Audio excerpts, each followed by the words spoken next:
Hi, the 7 habits of highly effective people. ഇതിൻ്റെ 79ാമത്തെ പേജിൽ habit number 1, B proactive. അതിൽ ആദ്യ ഭാഗത്ത് പറഞ്ഞിരിക്കുന്നതാണ് ഞാൻ വായിക്കുന്നത്. Reactive people are often affected by their physical environment. If the weather is good, they feel good. If it isn't, it affects their attitude and their performance. Proactive people can carry their own weather with them. Whether it rains or shines makes no difference to them. ഇതിനകത്ത് നമ്മൾ ഓരോ പ്രവൃത്തി ചെയ്യുമ്പോഴും ആളുകൾ പൊതുവെ reactive ആണെന്നുണ്ടെങ്കിൽ അവരുടെ situation എല്ലാം തന്നെ ഓക്കെ ആണെന്നുണ്ടെങ്കിലാണ് അവർക്കത് ചെയ്യാൻ കഴിയുക. എന്നാൽ പ്രൊആക്റ്റീവ് പീപ്പിൾ എന്ന് പറഞ്ഞ സിറ്റുവേഷൻ എന്തായിക്കോട്ടെ അതവരെ ബാധിക്കുന്ന ഒരു കാര്യമേ അല്ല, അവർ ചെയ്യേണ്ട കാര്യം ചെയ്തിരിക്കും.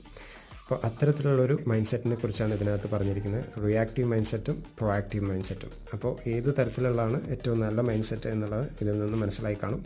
പ്രൊആക്റ്റീവ് ആയിരിക്കണം. റിയാക്റ്റീവ് ആയിരുന്നാൽ സിറ്റുവേഷൻ നമ്മളെ അഫക്റ്റ് ചെയ്യും. പ്രൊആക്റ്റീവ് ആയിരുന്ന സിറ്റുവേഷനെ നമ്മൾ ആണ്